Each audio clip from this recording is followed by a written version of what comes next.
Hello and welcome to chapter 12 of There's an Indian in the Cupboard. This chapter is called Trouble with Authority. What was left of the morning passed uneventfully. Omri even got a few sums done. By the time the first whiffs of school dinner were beginning to flood through the classrooms, Omri was congratulating himself on a stroke of genius in putting the two little men together. There had not been another peep out of either of them.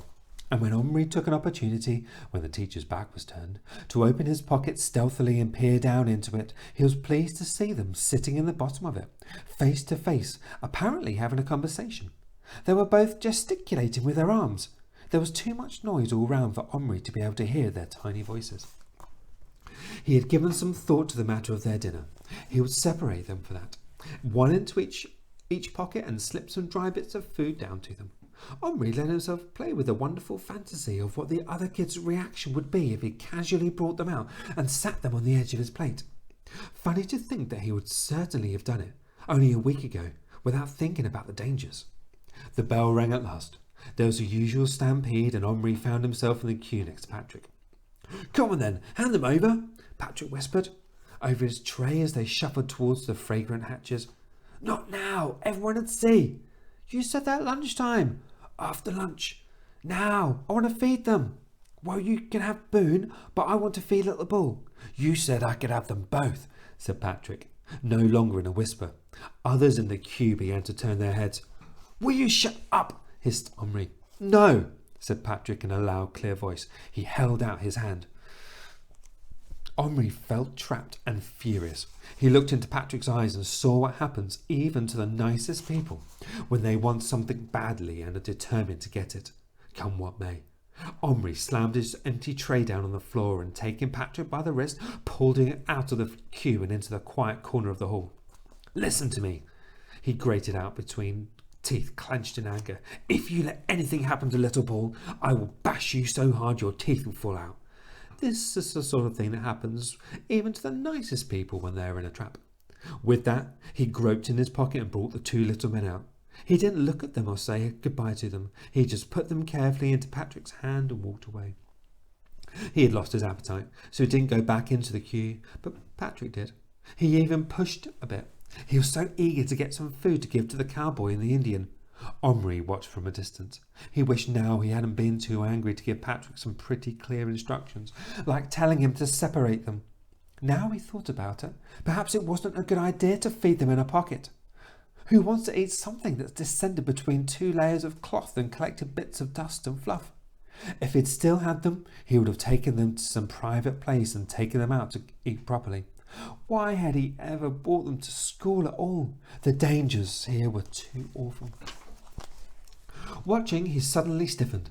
Patrick had reached the hatch now and received his dinner. He almost ran with it to the table. He did try to go to one of the outside row near the tables, but a dinner lady stopped him and made him sit in the middle of the hall. There were children all round him on either side. Surely, Omri thought, surely he wasn't going to try and feed them there. He saw Patrick take a pinch of bread and slip it into his pocket. He wasn't wearing a jacket.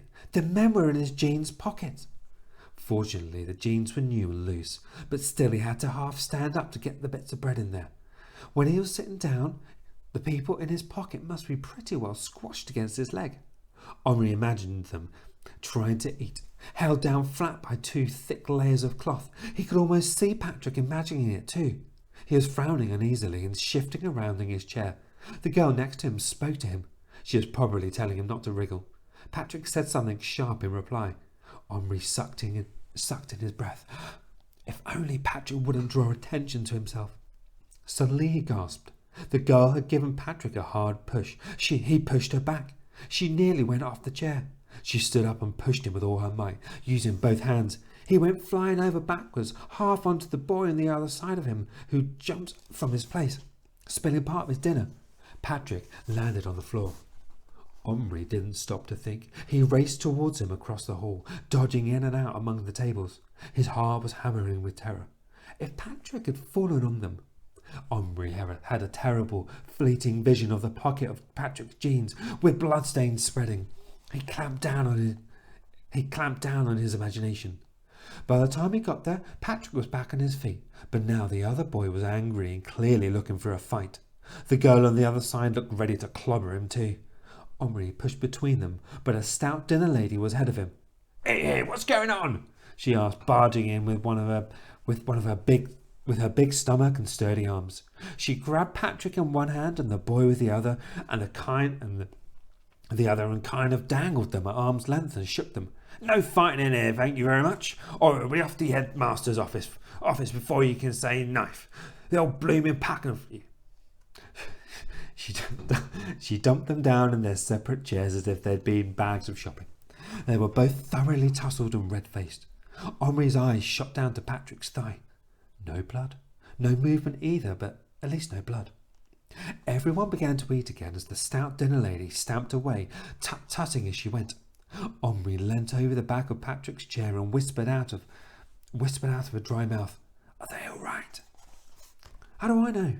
said Patrick sulkily, but his hand crept down and delicately explored the slight bump on the top of his leg where his pocket was. Omri held his breath. "Yeah, they're okay, they're moving," he muttered. Omri went out into the playground. He felt too jumpy to stay indoors or eat or anything. How would he get them back from Patrick, who quite obviously was not a fit person to have charge of them? Nice as he was as a friend, he just wasn't fit. It must be because he didn't take them seriously yet. He simply didn't seem to realise that they were people. When the bell rang, Omri still hadn't come to any decision. He hurried back into school. Patrick was nowhere to be seen. Omri looked around for him frantically. Maybe he'd gone into the washroom to be private and give the men something to eat. Omri went in there and called him softly, but there was no answer. He returned to his place in the classroom. There was no sign of Patrick, and there was no further sign of him till about halfway through the lesson, not one word of which Omri took in. He was so worried. At last, when the teacher turned her back to write on the board, Patrick slipped round a partition, rushed across the room silently, and dropped into his chair. "Where the hell have you been?" asked Omri under his breath. In the music room," said Patrick smugly.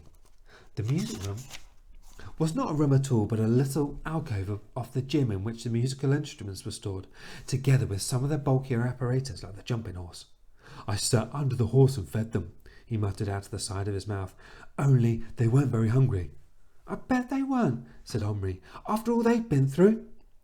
"Cowboys and Indians are used to rough treatment," Patrick retorted. "Anyway, I left some food in my pocket for later if they want it." "It'll get all squishy." "Oh, so what? Don't fuss so much, I don't mind." How do you know what they mind?" said Omri, hotly forgetting to whisper. The teacher turned around. "Oh, so there you are, Patrick. And where have you been, may I inquire?" "Sorry, Miss Hilton." "I didn't ask if you were sorry. I asked where you'd been." Patrick coughed and lowered his head. "In the washroom," he mumbled. "For nearly 20 minutes? I don't believe you. Are you telling me the truth?" Patrick mumbled something. "Patrick, answer me, or I'll send you to the headmaster." This was the ultimate threat. The headmaster was very fierce and could make you feel 5 centimetres high. So Patrick said, "I was in the music room, and that's true, and I forgot the time." "And that's not true," added Omri silently. Miss Hilton was nobody's fool. She knew it too. "You'd better go and see Mr. Johnson," she said. "Omri, you go too, chattering away there as usual. Tell him I said you are both disturbing the class and that I am tired of it." They got up silently and walked through the tables, while all the girls giggled and the boys smirked or looked sorry for them, according to whether they liked them or not. Omri glanced at Patrick under his eyebrows. They were for it now. Outside the headmaster's office, they stopped. "You knock," whispered Omri. "No, you knock," reported Patrick.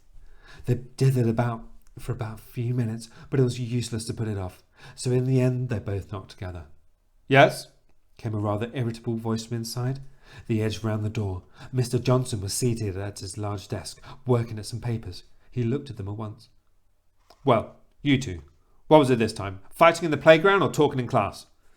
"Talking," they said, and Patrick added, "and I was late." "Why?" "It just was." "Oh, don't waste my time," snapped Mr. Johnson. "There must have been a reason." "I was in the music room and I forgot the time," Patrick repeated. "I don't remember you being especially musical. What were you doing in the music room?" "Playing." "Which instrument?" asked Mr. Johnson with a touch of sarcasm. Just playing. With what? He asked, raising his voice. With... He glanced at Omri. Omri threw him a warning grimace.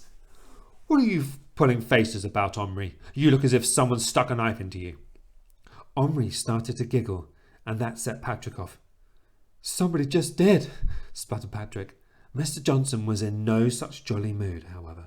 He was scowling horribly. What are you talking about, you silly boy? Stop that idiotic noise. Patrick's giggles were getting worse.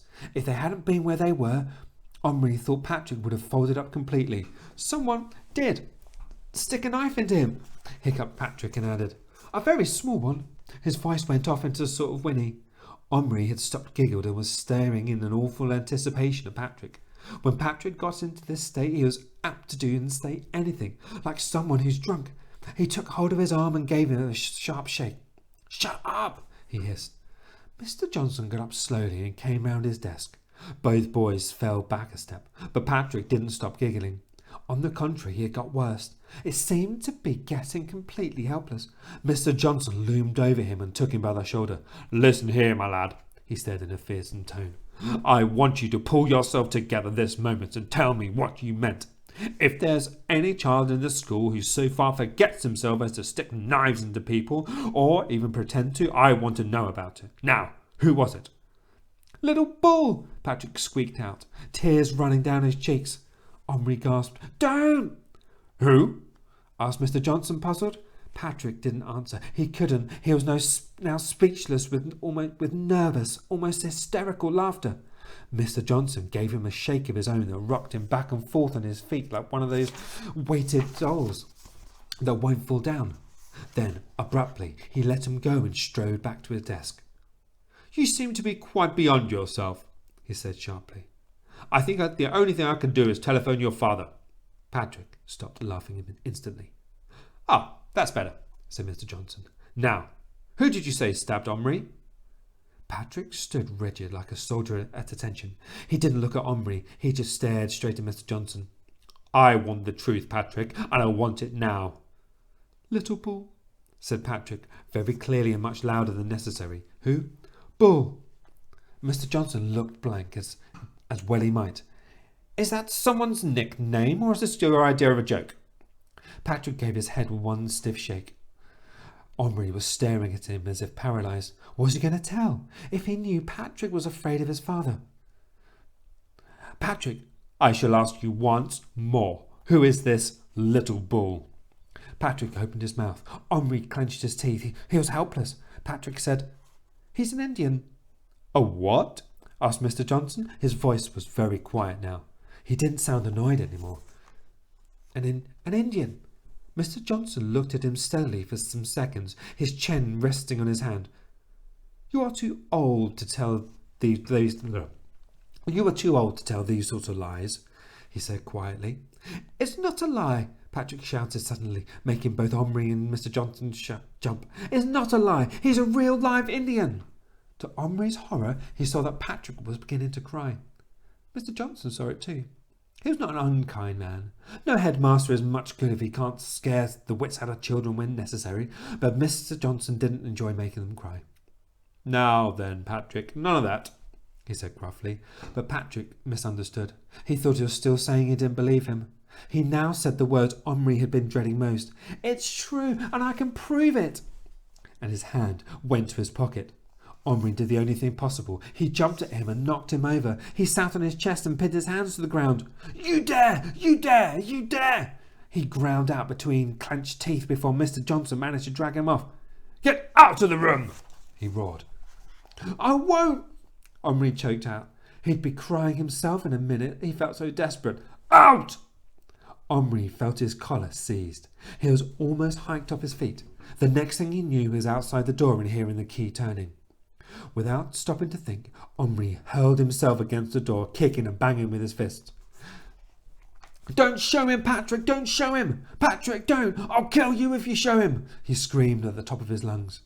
Footsteps came running. Through his tears and a sort of red haze, Omri just about saw Mrs. Hunt, the headmaster's elderly secretary, bearing down on him. She got in a couple more good kicks and shouts. So he got in a couple more good kicks and shouts before she had hold of him, and with both arms round his waist carried him, shrieking and struggling, bodily into her little office. The minute she put him down, he tried to bolt, but she hung on. Omri, stop it, calm down. Whatever's come over you, you naughty boy. Please don't let him. Go in and stop him, Omri cried. Who? What? Before Omri could explain, he heard the sound of footsteps from the next room. Suddenly, Mr. Johnson appeared, holding Patrick by the elbow. The headmaster's face was dead white, and his mouth was partly open. Patrick's head was hung down, and his shoulders were heaving with sobs. One look at him told Omri the worst. Patrick had shown the headmaster. And that's the end of the chapter. Tune in tomorrow to find out what happens next. Goodbye.